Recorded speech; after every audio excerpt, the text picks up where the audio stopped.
Hello and welcome back to another episode of the Revere podcast. For today's episode, I'm once again joined by my co-host Billy Dunform. Billy, how you doing, mate? Very well, very well. Apologies if there's a load of rain in the background. It's a pretty miserable day out there today, and I think my conservatory probably isn't helping that. So hopefully it shouldn't be too bad. We'll try and keep the noise up so we don't have to worry about hearing the rain. Yeah. Well, I guess it was just before we kind of go into it, it's been another easy week, hasn't it? As a Norwich fan, I mean, this is getting a bit boring now. Doing so well. I don't know how you feel about that. Yeah, I don't know if it's because we're not at the games and we're sat at home, but like it does feel like every game I'm just going into it just so relaxed and so confident, and we're by far and away the best team in this league at the moment, and it's just almost guaranteed to win. And I don't know, maybe that's a risky position to be in as a fan. I'm sure internally they're not taking their foot off the gas, but it's hard to go into a game and not expect a win at the moment. And Norwich are doing that, and they're playing some really nice stuff whilst they're doing it, and most importantly, getting the 3 points. We'll look ahead at the most recent game, Cardiff City. And before, again, similar to kind of last week as well, but we want to have a bit more substance and kind of, I guess you could say, structure to the podcast. So, Bill, again, we've been looking at the tactics that were used from both teams across the 90 minutes of the game. I don't know if you want to start and look at how Norwich and Cardiff set up. What did you think about how they played?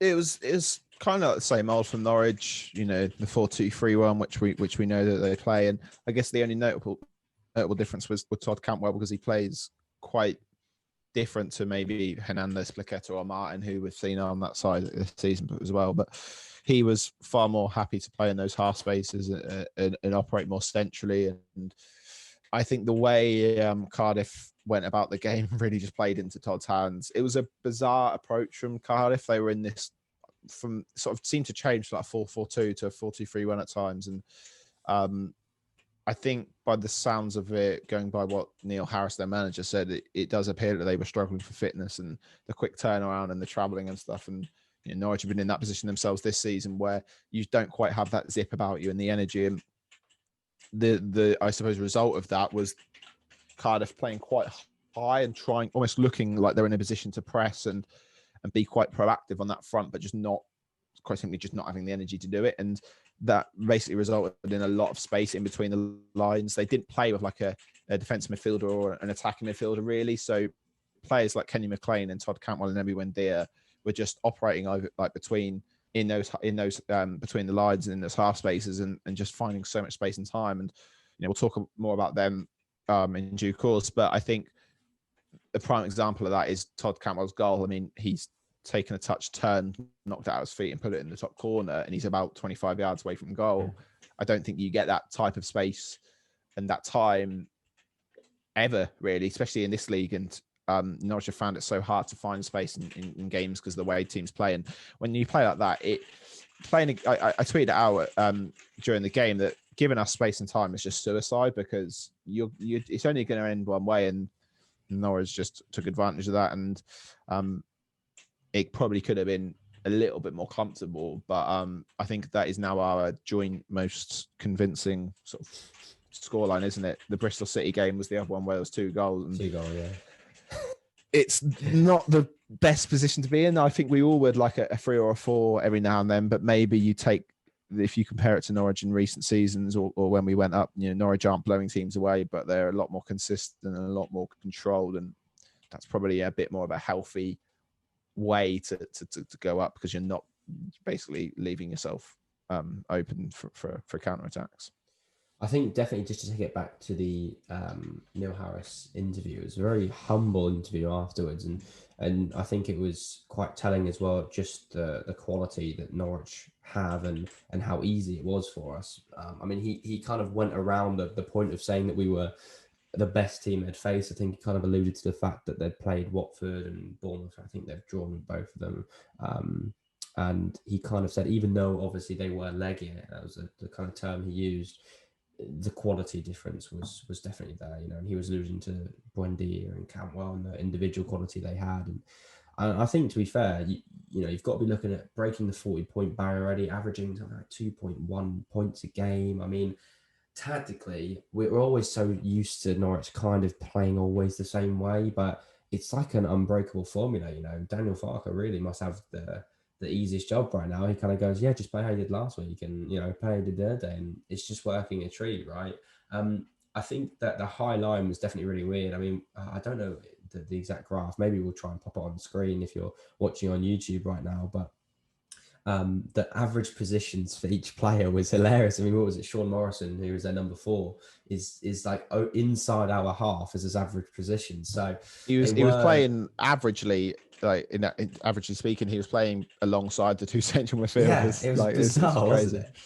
wasn't it? And maybe that obviously contributed to it. All you've got to do is really look at their back line, and it wasn't their best game, but still, to be fair, all you got to do is listen to the Sky commentary. Cardiff, pardon, have come under some very high praise this year, and we just shut that down. We absolutely were in control of that game. Bar obviously the fantastic save from McGovern at 1-0, and a couple of other kind of little chances. We were by far and away the better team in that game, and I don't think any kind of Cardiff fan could really make a case to say that they deserved anything out of that game, which is great, because when you're beating teams like that, I mean, in the same week we've picked up 6 points against Reading away and then Cardiff as well. I mean, that's a fantastic week. I mean, even if you look back at the year we went up, we did, and even in the Premier League as well, we are kind of infamous for drawing a lot of games, and I think especially in those kind of close, tight games, to be able to kind of convincingly breeze past a team like this, I think it's fantastic. And there is some question marks, I think, personally, that I have around, I guess we're talking tactically / personnel, around that number 10 role, with Mario and Steepman in recent weeks. I just think that the minute that we get Kieran Dowell back in here, that is all going to click. I don't know if you want to briefly talk about his Reading performance. Yeah, I mean, I don't think they were ever really going to push Dow too hard. He's come back from a long injury and played far more than they would have expected against Reading. But yeah, it's probably the most contentious position on the pitch. I think Norwich have struggled to find that option for probably two getting on to 2 years now in the Premier League. Madison left, really. They couldn't find that number. Yeah, although Steepman obviously had a really good season, it never really felt like a long-term option. But it does hopefully seem that Dowell is that man, and I'd like to see Todd and Emmy play there when maybe Dowell isn't fit or is being rested, and I don't know. Yeah, it's not too much of an issue because Norwich City is still winning games, and it doesn't seem to matter if it's Mario, Marco, or Kenny, or Todd, or Emmy, or Kieran, a half-fit Kieran Dowell. Norwich are still getting the 3 points, but yeah, I think maybe long term Norwich need to find a player. They need another option there, as well as Dow, and if that is maybe pushing Todd or Emmy more central in games, then I'm fine with that. But if not, if they want to keep Todd and Emmy out wide, then probably in the next year or two, Norwich are going to have to sort of recruit another player in that position.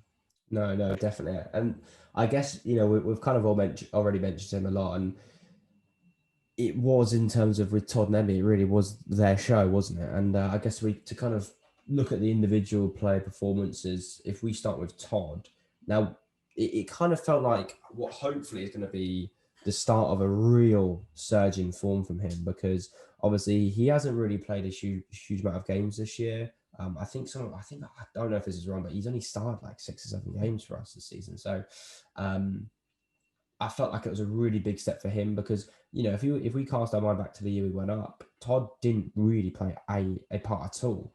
I mean, I know we kind of look at some individual games like Reading away when early on in the season last time, and even like Forest away, kind of around that kind of mid part of the season, he did come into the team, but really not playing much more than like a Josh Martin role this year. So he kind of really got his big break in the preseason and the Premier League season. So, I guess there's question marks over his ability to play in a more physical league, and I guess play for a team that's on top of an opposition as well. I think he's beginning to answer those questions, if people even still had those questions about. I don't know what you kind of thought about that, but I think it's clear as day that this was his best game in a long time, really, in a Norwich shirt. For sure, it was one of those games where I felt it could have went either one of two ways for Todd. There was a few misplaced passes and a few shots that maybe he should have been a bit more clinical with, but it was one of Todd's better performances in the Norwich shirt, certainly in this division. I've got the stats here: 6 ground duels, 3 key passes, 2 accurate long balls, which are essentially just coming inside and switching the play to the other flank.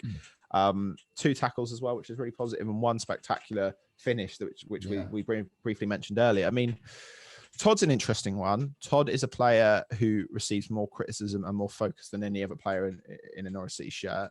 That is due to the fact that he is a homegrown player and is from this county and has come through the academy. But it's also because of his individual style and his personality. And I mean, just briefly talking about matters other than football, like his sort of, I suppose, social interests. His music, his fashion taste, not really my cup of tea, but he's got personality and he's got a bit of individuality. And I like that. You know, footballers are quite boring these days, aren't they? They're very, very sort of, focusing on just on football. And I like the fact that Todd is a little bit different. And I think, I don't know, there's something special about Todd. There's something that hits different when he plays well and he scores, and he is a positive influence on the pitch. And maybe that's the flip side of getting a little bit more criticism and getting a little bit more focus on you, is that actually when you do perform well, you probably get higher praise than anybody else would. I mean, for example, Emi Buendia probably played a better game on Saturday, but Todd's probably getting more focus because that's just the very nature of it. It's exactly the same if we were speaking about another situation where Emi had a worse game than Todd, we'd probably still be speaking about Todd. That's just how it is. And I think it's probably quite hard to take. It seems like he's had a little bit of tough love throughout his career at Norwich, way before he was even in the first team. And I think sometimes he struggles with that. And sometimes that's probably not the best approach. But there is just, I can't be the only one that feels like this. It's something so special about when Todd scores for Norwich and when he plays well. And it just means so much more. And I hope we not only see more of this from Todd, but I hope he sees Norwich as the best place for his development. I think this is a really good opportunity for him now to showcase how good of a footballer he obviously thinks he can be. Maybe at times we haven't quite seen the full potential of Todd Cantwell. And it does seem at times maybe he has more confidence in himself than maybe others do about him. But let's see this now from Todd. And I want to see Todd getting closer to Emi Buendia levels. I don't think he necessarily can be as good as Emi Buendia, but there's no reason why for me he can't raise his game to near enough that level. And I mean, I don't know if you want to talk about Emi as I've just spoken about Todd here, but those two in particular, we saw glimpses of it at Reading when Todd and Kieran Dow come on, and it felt those three in particular really like playing with each other. But Todd and Emi obviously have a little bit more of a long-lasting relationship, and it was really good to see those two back at their best on Saturday. No, I guess just like one last kind of touching point on Todd before Emi Buendia's when you kind of tweeted out on the Revere and Twitter account, just as an observer, about the narrative, if you like, that kind of follows with a homegrown player, and how sometimes, like I say, when it goes well, you do get that extra kind of praise. I definitely think that did show quite a lot, and I I'm always one where I'm happy to see Todd get a little bit of love online, not just be from Arsenal fans going, come to Arsenal in January, please. It was quite nice to see that Norwich fans are really getting behind him as well, which I think, to be fair, not that it's something which we should always do, because obviously, if you have a good performance, then you deserve to get that praise. But I think Todd, like you say, is someone who kind of needs a bit of love, really, to kind of build his own kind of morale and momentum.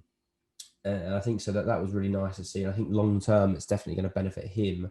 And hopefully now, like I say, we can kind of string a little bit more kind of consistent performances, and hopefully he can stay fit as well. Because we can't forget that he had that kind of that weird injury, a lot like other players with Norwich, where it was almost like they still class him as symptomatic. I think we've seen quite a lot in Daniel Farke's press conferences. So hopefully he can keep fit. I guess to talk about Emi Buendia, I mean, where do we even start? I mean, the man is just. Not that there's one single player that's carrying us or that we necessarily depend on, but I don't know if it was last week, and I may have even mentioned it in the podcast, but I saw a stat roughly around from Norwich City numbers, um, about his average points and the fact he's only lost like a handful of games for Norwich. But I think it was like with Emi Buendia in the side, Norwich averaged 2.26 points a game in the Championship, and we've only lost like 4 games, or it might have been that we've drawn 4 and never lost a game with Emi Buendia in the team in the Championship. And when you really boil it down, if we can keep a player like him not only at the club but fit for the whole year, the possibilities of this Norwich team are really endless, you know. And I think when you see how he plays, and all you got to do is look at the first goal. He's getting better and better. When we was in the Premier League, the one thing we always said is that he would beat 5 or 6 men and put it straight at the keeper, or put it wide, or put it over. And yes, there's still some things that I think he needs to iron out, like a set pieces definitely could do with some work. But I think when you really look at how he's playing, considering that this was one man that we really didn't know if he was going to be here at the start of the season, um, he is really playing for the team right now. And I think that showed in his interview afterwards. I don't know if you watched his interview, but he said that he loves playing for the team, and I think you can see that. You know, he looks like a player that's happy. He's getting it. I mean, all you've got to do is look at the second goal.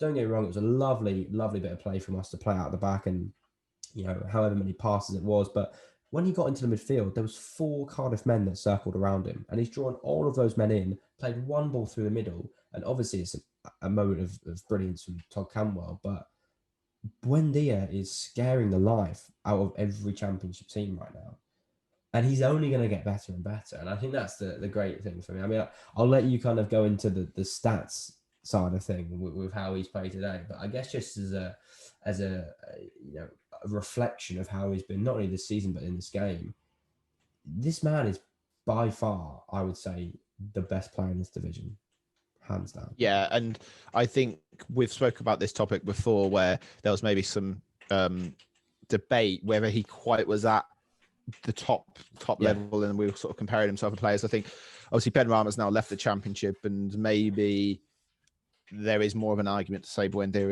is the best player in this league. I think for me, regardless of talking about any other player, any other team, the single most beneficial improvement that Emi Buendia has made is his goal return. We're now seeing, we didn't see that 6 months ago from Emi Buendia. We did not see, you know, I think the goals and the assists that he's contributing from shots from range is that final piece of the jigsaw in Emi's game. And there's always going to be moments where Emi Buendia lets the team down, but they're far outweighed by the absolute brilliance he has. And there's no debate for me now that this kid is the best player in the league. And I mean, looking at his stats, 7 successful duels, 5 accurate long passes, 4 key passes. He drawn 3 fouls from the opposition, 1 interception and tackle, and then obviously the goal and the assist. And talking about Todd and Emi in tandem for a moment, they lost possession a combined 37 times, but I think you take that risk knowing that they have that moment of brilliance in them. They play on the edge, don't they, Todd? And it's very fine margins whether their passes and their I suppose attacking play comes off. And we saw the best of them, didn't we, on that weekend? I think the thing I find most fascinating about these two is if you actually look at both Todd and Emi's average positions on the pitch, the most I suppose intense position on the pitch that they played, where it appeared at the most, was basically 10 yards in their own half, where they're tracking back and they're working hard. And I don't think with these type of players we've seen that in Norwich in the past. I'm talking sort of pre-Farke era. You didn't see Wes Hoolahan tracking back 30 yards to cover his runner. And for me, that's probably the difference when we talk about these players in comparison to players of past eras, where we're seeing absolute exemplary sort of technical brilliance from players like Emi Buendia, but we're seeing the other side of the game. We're seeing the interceptions, the tackles, the 7 successful duels. We didn't see that from, you know, players like Wes Hoolahan. That's the only one really comes to mind. And he's a joy to watch. And look, January's coming up. I'm not convinced Emi Buendia is the same player in a bigger team. I think he thrives off being the big fish in a little pond. All of a sudden, if he goes to an Arsenal, then there's players who are on 3-4 times the wages that he's on, and he's not looked at to be the main man. In Norwich, we're building this team around him. He's Yeah. allowed a little bit of leeway with the weaknesses in his game and maybe his personality at times. Not saying he's a bad influence, but we know Emi Window, he's got sent off this season, and there's probably a risk that he'll get sent off again at some point this year. And there is a risk that he'll have a strop and throw his arms up in the air. But when he does produces moments like that, as long as he's not a bad apple in the dressing room, there's no reason not for him to still be at Norwich. And just a truly, truly remarkable footballer, and somebody who you do get the sense that we've just got to enjoy him whilst he's here, and hopefully he's here for a while longer. But he's just a brilliant footballer, and he's showing that week on week, isn't he? And he's getting man of the match, it seems, week on week, and he's adding stuff to his game that we haven't quite seen recently with him. Yeah, I think the big thing that you mentioned is that kind of overall contribution in games. I mean, he's got 6 goals, 6 assists this season as well. So 12 contributions in 16 games, which, I mean, in any kind of area is fantastic, let alone in a position where you're kind of, you're not dependent on to score goals necessarily as like a winger or a number 10, but I think it's his creativity, which is amazing. I mean, we saw early on in the season, he kind of squandered quite a few chances. I remember, for example, like Brentford away. I mean, it was probably one of the best chances he had. And ever since that point, really, every time I seem to watch him, he's scoring. And, the goal he took was fantastic. And mainly I think that was due to the next player we're going to speak about as well, which is Kenny McLean. Obviously, he got the assist for that first goal and was an absolute bulldog in midfield. And I guess it's another like headache for Daniel Farke now, isn't it? Because we've seen so many players. I mean, we've seen Tete have man of the match esque, if you like, performances, if you can call it that. We've seen Lucas Rupp be a fantastic midfielder there for really 90% of the games we've played so far next to Oliver Skip. And Kenny McLean's come in and looked like a fantastic midfielder again. And I don't think we ever doubted that. It's just we have so much rotation options now. And now we're going to be going into the, I guess, weekly games as opposed to 2 a week. It's going to be really interesting to see who gets the nod, who long-term is going to play that position, or we're going to see a little bit more rotation. I mean, I don't think that would be the case because we know how Farke kind of operates. He doesn't like to chop and change. But, talk to me about Kenny McLean. I mean, how impressed were you with his performance? Super impressed. I think Kenny's somebody who came into a lot of criticisms in the last season, probably because in a weird way, he was one of the better performers. And what I mean by that is he gained Farke's trust, so he played more games, and he played more games in a really badly performing team. So he was going to just he had more, I suppose, opportunity to be scrutinized in a way. And I think I look at our midfield makeup now, and it's so clear what the responsibilities are of those 2 players. It's you've got a sitter and you've got maybe somebody who provides a little bit more energy, but what you don't compensate or what you don't lose is the technical proficiency to play the ball through the thirds. And even if Tete plays there, like he's massively improved on his game and on his passing range, and maybe just simplified his game. But Kenny McLean and Lucas Rupp have been the 2 main options in that number 8 position. Skip has come in at times when Tate's come in. Vrancic has played there a few times when we've had a little bit more control of games and been a little bit more dominant. But it's so clear like what the responsibilities are from McLean and Rupp, and it just works wonders for them. Like they're allowed to. They do still break forward, but they're shuttlers in a way, aren't they? And they provide that energy, but they still were really good on the ball. And I mean, I've got stats here: 9 aerial duels, which is just insane. 4 accurate long balls, 2 key passes, 2 clearances, a tackle, and an assist to round off what was probably one of Kenny's better games for Norwich in as long as I can really remember. Maybe probably since the Man City game in a way. I don't know. But yeah, it was a really impressive performance, and it does feel like if it's Kenny or if it's Lucas or if Ollie Skip has to play there alongside Tete, or if Vrancic is playing deep in Norwich, you know what they're going to get from these players. And you're right. The rotation from Farke will be interesting. I think he is more prone to rotate than he has been in recent seasons, and I think he's more happy to. But I still don't think he's going to make wholesale changes to any side. But I get the feeling in midfield in particular, is where he's more happy to provide a little bit more energy and like fresh legs. And if it's Kenny or if it's Lucas or like I say, if it's Skip, I think you can always rely on a consistent performance from whoever plays in that role. I guess to kind of one person we haven't got written down, but someone that we just need to give some love to again is Michael McGovern. You know, filling in the reins, and I mean, as much as I want to sit here and say maybe we just didn't give him a run of games, and that's why we, maybe had some interesting performances in previous years. I think back to his famous chest from a corner against Villa, a 5-1 loss, and his performance against Crawley when we lost 1-0, and these games like this. I'm trying to weigh up whether it's just obviously his kind of quality or just the general morale of the team going forward, and that kind of no matter what happens, we're going to come away with a victory here, and the thing is that I'm seeing right now is that it's everything's going right for us. We went through the first part of the season where everything was going wrong injury wise, and players weren't necessarily happy to be here, and up until really like the Derby game where we lost, that felt like the first season under Farker, where the season we went up, where that was almost like the Leeds game. I know it wasn't as bad, but I don't know if you remember when we lost 3-0 home to Leeds, and we were like, what is going on here?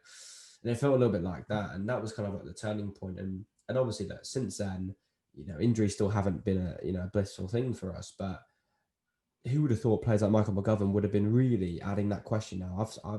I think clearing away Tim Krul is the best keeper at the club. No sidetrack to that. But a lot of people are saying, from what I've seen, hey, do you keep McGovern in there? Even when Tim Krul is fit. I don't know. I just want to grab what your thoughts were on that. Really, now I'm very much Tim Krul is the keeper that we need here, but Michael McGovern has done is played a very crucial part, and he saved us from 4 or 5 occasions of goals which would have gone in. So I just wanted to get your thoughts on that. Really, my thoughts haven't really changed from like the last time we recorded. I think it just maybe gives you a little bit more time to get Tim Krul back to 100% fitness, and there's no real need to rush him. Like Norwich are winning games, Michael McGovern's playing well, and Tim Krul has just allowed that bit more time. He's now got another week going into the Watford game where you can rest, and I don't know, like it's a really good thing for McGovern. It's obviously, of course, a positive thing. There's no doubt, like you say, that Tim Krul is, of course, still by far and away the better goalkeeper. It probably just it's just a nice dilemma for Farker to have, and for me, it just provides him a little bit more breathing space and allows him to not have to rush Krul back. I do wonder if we'd seen a few howlers from McGovern, would we have seen Krul back by now? Would we have seen a half fit Tim Krul back? Because Farker probably had no other choice if we're sat 4th or 5th, for example. But we're top of the league and we're playing some really nice stuff and we're winning games, and Michael McGovern is making his sort of weekly or game by game basis his sort of world class save and his reactions, and that's what he's good at, isn't it? We know what his weaknesses and his faults are, but his sort of reactions from close range, and especially at corners, he's playing really well, and really happy for him, because we've both given him some stick, and I think rightly so, because quite frankly his performances just haven't been good enough in recent months before this run of games. But you have to give him the benefit of the doubt. He's 36, and he's of course going to be in better shape the more he plays, and it probably just gives Norwich a little bit more room for manoeuvre, I suppose, with Tim Krul, and that can only be a positive thing. I think we definitely need to start a petition to make goalkeepers compulsory in the Sun wear caps from their club in their club shop. I mean, bless him, he looked like a 7-year-old outside the ground with like a full goalkeeper's kit on.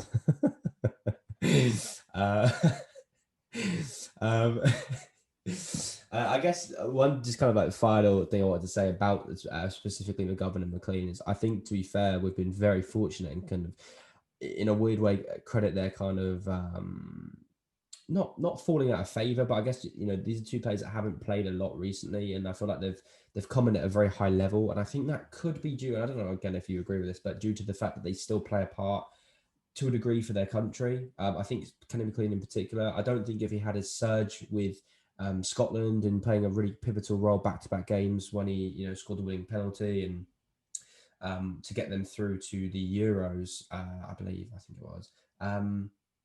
I think that's a very good morale lift for someone who's not in a team as well. And I think that when you come in, you have that level of, look, I can do it on this stage. I should be able to do it comfortably on this stage. So Yeah, this is like a subtle it's a side point. it's a weird thing that because managers obviously, when you got your key players that played so much games in recent weeks. I think about Pookie, I think about Aaron's. You sort of you don't want them going away playing 2 or 3 matches, but when you've got your squad players, it works the other way, and the manager all of a sudden wants Adam Eder to go and play for Ireland. I want McGovern to go play for Republic of Ireland. I want Kenny McLean to go play for Scotland because it benefits them and it gives them valuable match time. And I think you have to take the rough with the smooth. Those sort of fringe players, I think, are in a position where they are playing for their country. Norwich have a lot of internationals, but the risk with that is that you are also going to have some of your better players playing for your country and at whatever level, and I think McGovern probably has been a beneficiary of that, and so has Kenny McLean. And it's a positive thing if you ask me. I guess to kind of look at the general consensus is what we kind of call this next part. Just, I know we kind of cover a lot of it just in general conversation anyway, but I guess the kind of point that we were looking to raise was to do with Norwich, and then, as you alluded to earlier, this is the first, I think, out of our 13 wins. Out of 15 wins or something like that. Only 2 of those games have been from more than 1 goal. Do you think that we're going to start now adding that second, that third, that fourth, etc.? Now we're getting to a bit more of a rhythm and we're starting to get players back. I mean, if you have a front 4 of Pookie, Cantwell, Dowland, Buendia, I mean, I'd be very surprised if you're going to be winning by 1 goal week in, week out, and especially with a week break now between every game.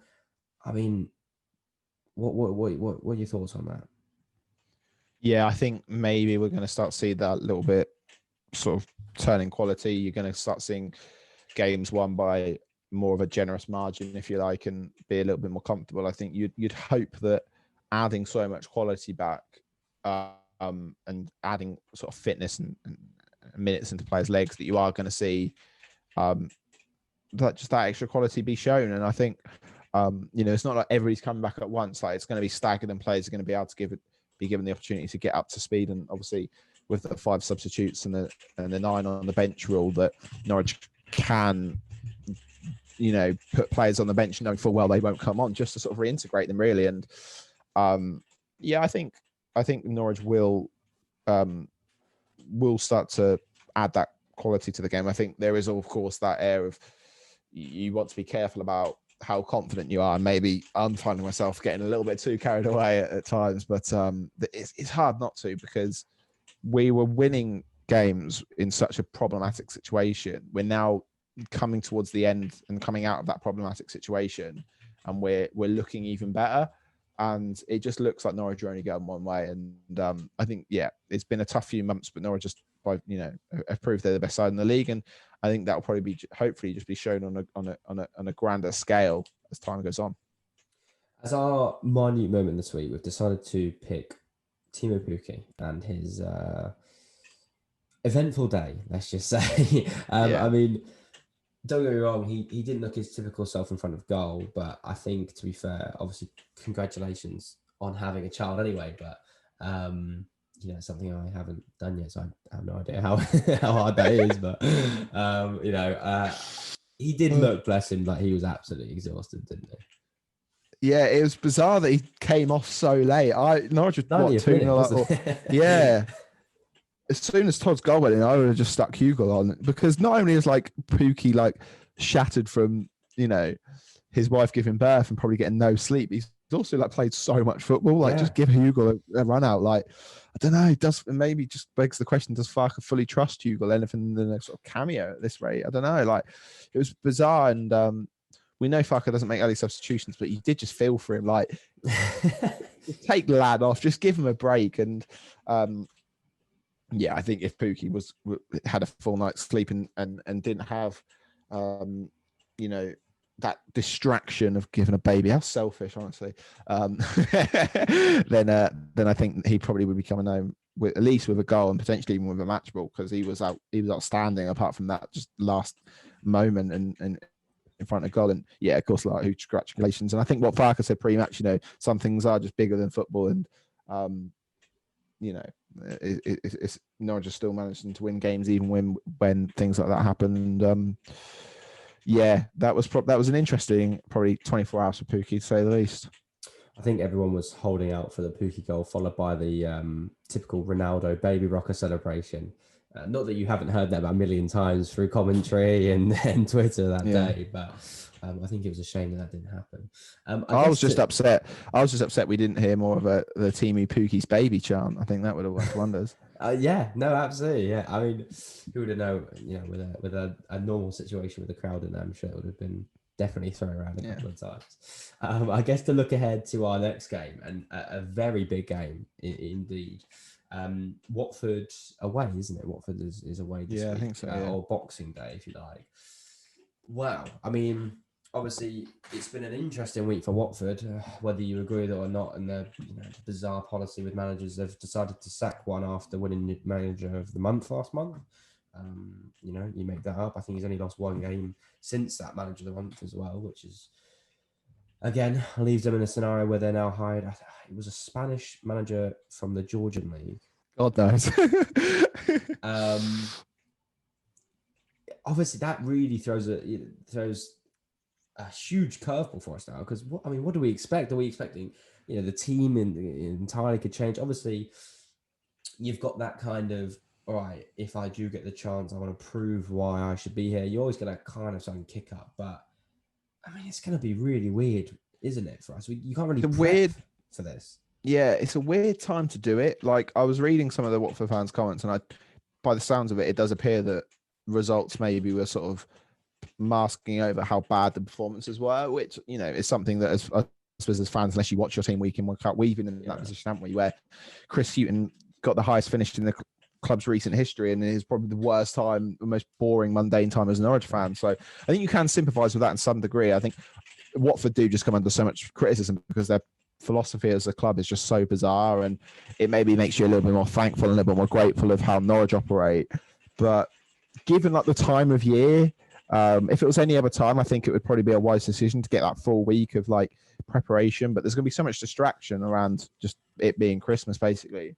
Yeah. That I think it's a bizarre time to do it. And I think as a Norwich fan, if you're Farker, we're in our fourth year under Farker, and we've gone through so much. Surely you back yourself over a guy who's had a week with his squad. I mean, you'd be a fool not to. I mean, I know you get that manager bounce, but I think we're always going to back ourselves. And I think we're still favourites. And I think if we win this game, it's probably just another statement of intent from Norwich of where we're going. And it'll be difficult because, by the very nature of them, Boxing Day fixtures are always tough, aren't they? And always challenging around that period. But I think Norwich should have enough to hopefully get through. But Norwich don't know what they're preparing for, whereas the Watford, analysts and coaches will be have got months and years of footage from Norwich's Farker. So it works both ways, I suppose. But I think in the position Norwich are and how much they believe in their philosophy, they're always going to back themselves in these types of scenarios. I also think, whether you agree with it or not, the fact that obviously where Watford are based, they went from tier 2 to tier 4 now. So they're obviously not allowed any fans in the ground. And I do definitely think, as you look at, the way we lost to Luton, not that was the only factor, but I still think that even if you look at our home performances, the fans definitely make an impact. And in a really tight game, which is what I'm kind of anticipating. I watched them play Brentford the other night, and to be fair, Brentford were the better side, even with 10 men. And I think a team like us with a bit more quality than just one player like Ivan Toney, I think we definitely, absolutely have more than enough to beat them. I just think it's a case of capitalising on an already kind of depleted morale, from what it looked like in that team. But the one kind of question I wanted to pose to you was more from the Norwich side of it. Was obviously, I don't know if it's absolutely right, but Javi Quintilla would have finished his quarantine period and may potentially be fit to play. I personally feel like I wouldn't break this up with Sorensen at left back. I know that in an ideal world, you've put Sorensen to a midfield position and bring Quintilla in, but it's just been working so well with Sorensen. I don't really know why you'd break that up. I also want to know, how you felt about potentially bringing Ben Gibson back in if he was fit. Obviously, it was told a couple of weeks. We still don't really know until the presser if he's going to be training or how Yeah. he's going to be, which I'm assuming will be Christmas Eve, because obviously we won't be doing it on Christmas Day. So, some things are more important than football, unfortunately. I'm disappointed that the Pinker lads won't be on Zoom with Farker on Christmas Day. But what's your thoughts now? I mean, would you change anything again? No, I don't think I would. I think the caveat to all this is, of course, that we have the FA Cup game coming up, which is the perfect opportunity to, I say coming up, it's in January, but for me, that seems in close enough distance to sort of hold off bringing players back half fit. I think it makes sense to maybe, carry on giving minutes to players that are coming back in dribs and drabs. And I think I'd like to see a little bit more of that from Farker on the 60th minute mark of the game, just have a little bit more confidence in the subs, I suppose. But no, I think there's other opportunities to do it. I think Norwich had such a good performance. You keep it as consistent as you can. Maybe you bring Dowell in for Vrancic is the only thing if he's now had a week's rest. Because I still don't think Vrancic is entirely comfortable in that number 10 position. I think he lacks the physicality and the physical attributes to sort of fulfill all requirements of that role. So depends how fit Dowell is, I suppose. But one change maybe or two in the midfield. I think nothing more than that.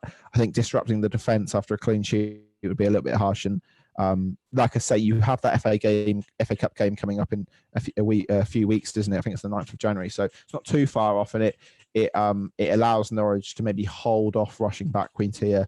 For sure, if he's on the bench, I'd be in favour of giving him 10 minutes if you're 3-0 up or something, but probably wishful thinking, really. But I don't see any real urgent need to disrupt the side. We're still bringing back players like Dowell and Todd and Hugel who haven't played too much football in recent months. So all of a sudden to bring back Xavi and Ben Gibson would be a little bit of a bold decision, to say the least. But Farker has made a few surprise decisions this year, and we might see another one of them on Boxing Day for sure. Well, I think there's no telling that, again, if you get through a game like this, looking at the schedule that we've got coming up after Christmas, playing a lot of the tougher teams away, it should theoretically be an easier telling than what we've done so far. But again, with the Championship, it's never as simple as that. But who knows, when we join you again for our next episode of the podcast after Watford, we really might be on HMS Pistol League at that point. I don't think there's anything stopping us after that, but that's probably a good point to kind of end things off. Obviously, by the time we get to our next podcast, it will be past Christmas. So I hope everyone who's watching has a fantastic Christmas, and you can help us out by hitting the subscribe button on YouTube if you've enjoyed. And if you're listening on Spotify, if you could download the podcast, or on Apple Podcasts, leave us a 5-star review. That'd be a wonderful little present for us. Wouldn't that be right? But until the next time, it's been Alfie and Billy, and we'll see you later.